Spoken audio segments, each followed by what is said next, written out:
నమస్కారం. తీర్థయాత్ర కార్యక్రమానికి స్వాగతం. మన భరతఖండం సుప్రసిద్ధ పుణ్యక్షేత్రాలకు నిలయం. అడుగడుగునా ఆలయాలతో నిండి పరమ పావన ధామంగా విరాజిల్లుతోంది. ఆ పరంపరలో భాగంగా ఓ దివ్యక్షేత్రంగా ప్రసిద్ధిగాంచింది యాదగిరి లక్ష్మీ నరసింహస్వామి క్షేత్రం. తెలంగాణ తిరుపతిగా ప్రసిద్ధిగాంచిన ఈ క్షేత్రం సాక్షాత్తు లక్ష్మీ నరసింహస్వామి కొలువై ఉన్న ఈ దివ్యక్షేత్ర వైభవం ఏమిటో మనం ఇప్పుడు వీక్షిద్దాం.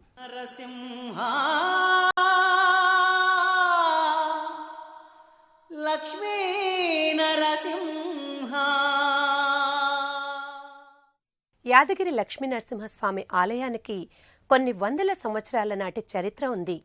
1148లో పశ్చిమ చాళుక్యరాజు త్రిభువన మల్లుడు, శ్రీకృష్ణ దేవరాయలు తదితర మహారాజులు ఇక్కడ స్వామిని దర్శించి పునీతులయ్యారని శాసనాలు నాటి చరిత్రకు సాక్షీభూతంగా నిలిచాయి. సమమేవ విదారితవనసూరం విజయీ భవ యాదగిరీశ విభో. శ్రీయాదనామక మునీంద్ర తపో విశేషాత్ శ్రీయాదశైలశిఖరే సతత ప్రకాశౌ. భక్తానురాగ భరితౌ భవరోగ వైద్యం. శ్రీలక్ష్మీ నృసింహ చరణౌ శరణం ప్రపద్యే. అలా నిత్యము నరసింహస్వామి స్మరణతో పావనమైన పుణ్యక్షేత్రం యాదగిరిగుట్ట. యాదగిరి లక్ష్మీ నరసింహస్వామి వారి ఆలయానికి కొన్ని వందల సంవత్సరాల చరిత్ర ఉంది. 1148వ సంవత్సరంలో పశ్చిమ చాళుక్యరాజు త్రిభువన మల్లుడు, శ్రీకృష్ణదేవరాయలు తదితర మహారాజులు ఇక్కడ స్వామిని దర్శించి పునీతులయ్యారని శాసనాల ద్వారా అవగతమవుతుంది.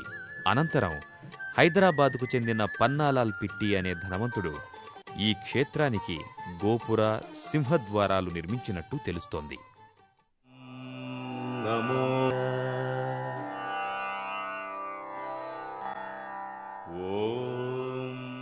ఇక్కడ భక్తులలో స్వామి పట్ల భక్తి తప్ప మరొకటి కనిపించదు. ఓం నమో లక్ష్మీ నరసింహస్వామియే నమః అంటూ స్మరించుకుంటూ భక్తులు గర్భగుడిలోకి చేరుకుంటారు. నరసింహస్వామి ఈ క్షేత్రాన వెలవడం వెనుక పురాణ గాథ ఒకటి ప్రచారంలో ఉంది. హిరణ్యకశిపుని వధానంతరం దేవతలు, మునులు స్వామివారి అద్భుత రూపాన్ని ఎల్లప్పుడూ చూడాలని స్వామిని ప్రార్థించారట. ఆ మేరకు రాక్షసవధ జరిగిన చోట ప్రసన్నంగా దర్శనం భావ్యం కాదని దక్షిణ పదాన గల ఒక కొండలోని విశాల గుహలో లక్ష్మీయుతంగా వెలిసి జ్ఞాన యోగ నేత్రాలతో దర్శనమిస్తానని స్వామి చెప్పారట. ఈ నేపథ్యాన్ని పురస్కరించుకొని లక్ష్మీ నరసింహస్వామి ఇక్కడ ఈ గుహలో లక్ష్మీయుతంగా వెలిసినట్లు చెబుతారు. త్రేతాయుగానికి సంబంధించి మరో కథ కూడా ప్రచారంలో ఉంది. ఋష్యశృంగుడి కుమారుడైన యాధుడు మంత్రానుష్ఠానంలో శ్రేష్టమైంది నరసింహ మంత్రమని తెలుసుకుని తన తపస్సుకు తగిన స్థలం కోసం వెతుకుతుండగా ఆంజనేయ స్వామి అతనికి కలలో కనిపించి దక్షిణ పదాన గల కొండ గుహలో లక్ష్మీ నరసింహుడు వెలిశాడని, ఆ ప్రదేశం తపస్సుకు యోగ్యమైందని, అక్కడ తపమాచరిస్తే త్వరితంగా ఫలం సిద్ధిస్తుందని చెప్పాడట. యాధుడు స్వామి వెలిసిన గుహలో తపస్సు చేయగా స్వామి ప్రత్యక్షమై వరం కోరుకోమనగా యాధుడు నరసింహస్వామిని ఉగ్ర, జ్వాల, గండభేరుండ, యోగానంద, లక్ష్మీ నరసింహ తదితర పంచ రూపాల్లో దర్శనం ఇవ్వమని కోరగా స్వామి అనుగ్రహించాడు.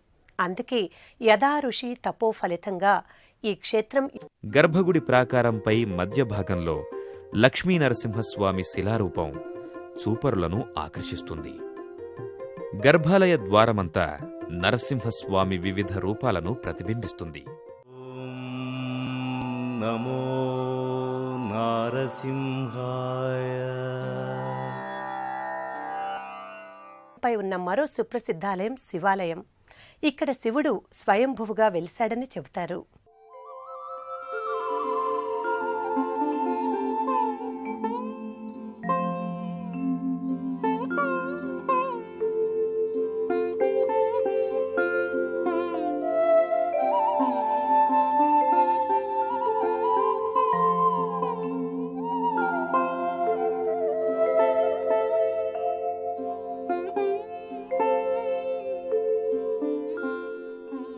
ఇక్కడ శివుడు స్వయంభువుగా వెలిశాడని చెబుతారు.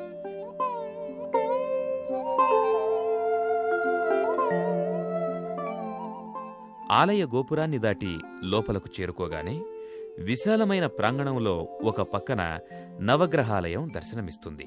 అనంతరం పక్కనే ఉన్న ఆంజనేయ స్వామిని దర్శించుకుని ప్రధానాలయంలోకి ప్రవేశిస్తారు. ప్రధానాలయంలో కొలువై ఉన్న పరమేశ్వరుడు లింగరూపంలో దర్శనమిస్తాడు.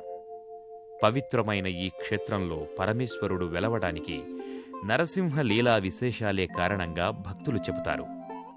యాదగిరిగుట్ట కిందనున్న మరో ప్రసిద్ధాలయం పాతగుట్ట నరసింహస్వామి ఆలయం. యాదగిరిగుట్ట కన్నా ముందు ఇక్కడ రాతిశిలలో నరసింహస్వామి వెలిశాడని చెబుతారు.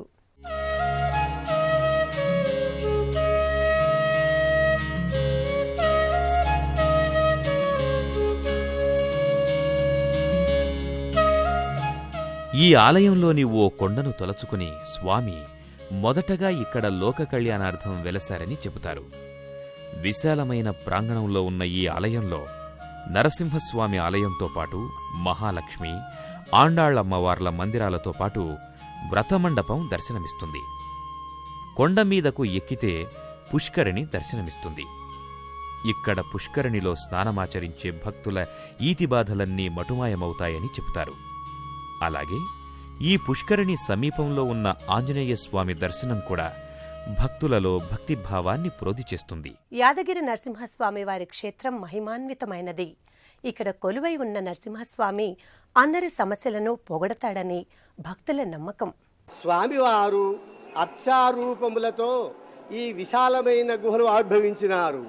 అప్పటి నుండి ఈ క్షేత్రములో శ్రీ స్వామివారిని మహర్షులు రాత్రి సమయంలో వచ్చి ఆరాధించుతున్నట్టు స్కాంద పురాణములో చెప్పబడినది. ఇది ఋషారాధన క్షేత్రమని ప్రసిద్ధిగాంచి మహామహిమలతో ప్రసిద్ధికెక్కినది. పల్లకీ వాహనారూఢుడైన స్వామిని భక్తులకు నయనానందకరమే కాకుండా దివ్యమైన అనుభూతికి గురిచి స్వామివారి కళ్యాణాన్ని దర్శించుకున్న భక్తులు ఆలయంలో కొన్ని మెట్లు పైకెక్కి క్షేత్రపాలకుడైన ఆంజనేయ స్వామిని భక్తి శ్రద్ధలతో సేవిస్తారు. శాంతమూర్తిగా ఉన్న ఆంజనేయ స్వామి భక్తుల భయాలను పోగొడతాడని చెబుతారు.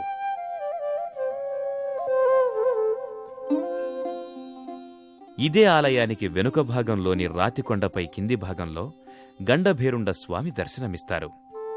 కొండ కింద భాగంలో స్వామివారి శిలారూపం ఉందని భక్తులు చెబుతారు.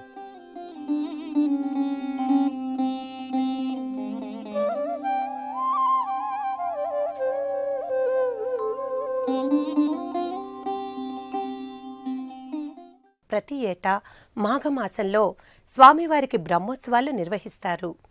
పాతగుట్ట నరసింహస్వామి ఆలయంలో బ్రహ్మోత్సవాలు జరిగిన 15 రోజుల తరువాత యాదగిరిగుట్ట మీద స్వామివారికి బ్రహ్మోత్సవాలను అత్యంత కరుణామయుడిగా భక్త వత్సలుడిగా పూజలందుకుంటున్న స్వామి యాదగిరి నరసింహస్వామి.